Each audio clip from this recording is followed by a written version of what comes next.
नमस्कार दर्शकों, आज हम वैदिक विज्ञान एवं आधुनिक जगत के उस पहलू का विश्लेषण करेंगे जिससे आप जानेंगे कि सदियों से जो इंद्र भगवान को वर्षा हेतु प्रसन्न करने के यज्ञ होते आए हैं, उनमें क्या ज्ञान छिपा है, कैसे आज वही पद्धति धरती पर अपना जादू बिखेर सकती है। कृपया वीडियो अंत तक अवश्य देखें एवं इस वैज्ञानिक पहलू पर अपने विचार व्यक्त अवश्य करें। तो चलिए शुरू करते हैं। सहस्रों वर्ष पूर्व वैदिक ऋषियों ने मरुभूमि में यज्ञ की अग्नि प्रज्वलित की और वर्षा हुई। आज आधुनिक वैज्ञानिक उसी मरुभूमि में सौर पैनल स्थापित कर रहे हैं और वर्षा हो रही है। क्या यह संयोग मात्र है या सहस्रों वर्ष पहले वेदों ने जो रहस्य जाना, विज्ञान आज उसे अपनी भाषा में पुनः खोज रहा है। ऋग्वेद में एक सूत्र है, आदित्याजायते वृष्टि। इसका अर्थ है सूर्य से वर्षा उत्पन्न होती है। यह केवल कविता नहीं, यह एक वायुमंडलीय विज्ञान का सूत्र है। और आज का विज्ञान कहता है सोलर फार्म के ऊपर अल्बीडो इफेक्ट और कन्वेक्शन से वर्षा की संभावना बढ़ती है। इस प्रकार वेद और विज्ञान एक ही सत्य को दो भिन्न भाषाओं में कह रहे हैं। यज्ञ केवल धार्मिक अनुष्ठान नहीं, यह एक सुनियोजित वायुमंडलीय प्रयोग है। यजुर्वेद में पर्जन्य यज्ञ का वर्णन आता है, अग्नो प्रास्ताहुति सम्यगादित्य मुपतिष्ठते। इसका अर्थ है अग्नि में दी गई आहुति सम्यक रूप से सूर्य तक पहुंचती है। वेदी को नाभि कहा गया है, ब्रह्मांड का केंद्र बिंदु। वेदी का निम्न अल्बेडो अर्थात वह सूर्य की अधिकतम ऊष्मा अवशोषित करती है। इसी प्रकार सौर पैनलों का भी लो अल्बेडो होता है, वे भी अधिकतम सौर ऊर्जा ग्रहण करते हैं। बिल्कुल सही।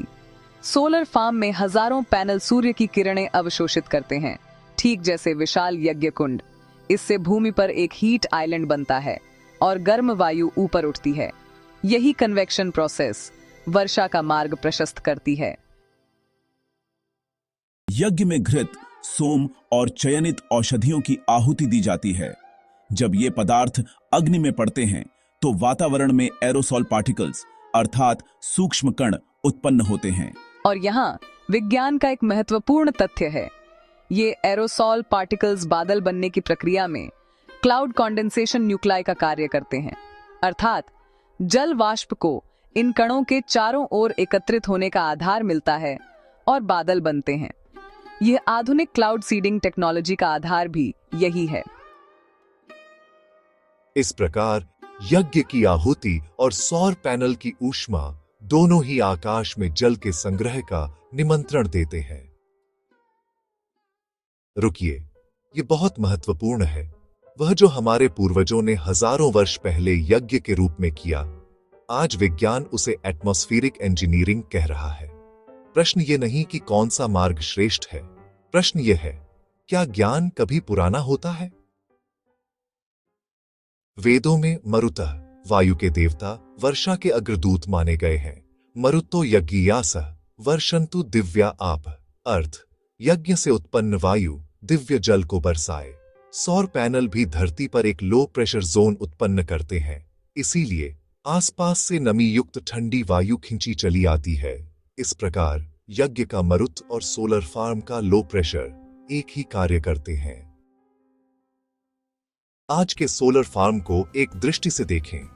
यज्ञ कुंड, चांद सौर पैनलों का समूह, आहुति, सूर्य की किरणें, प्रसाद, चांस, वर्षा एवं हरियाली, यह सतत यज्ञ है जो प्रतिदिन प्रतिक्षण चलता है। आदित्याजायते वृष्टि। वैदिक आर्षि जानते थे सूर्य केवल प्रकाश नहीं देता, वह जीवन देता है। आज विज्ञान भी यही कह रहा है।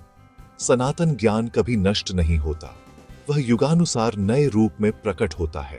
मरुस्थल से वृष्टि तक, यह यात्रा वेद से विज्ञान तक की यात्रा है और दोनों का गंतव्य एक है, सृष्टि का कल्याण।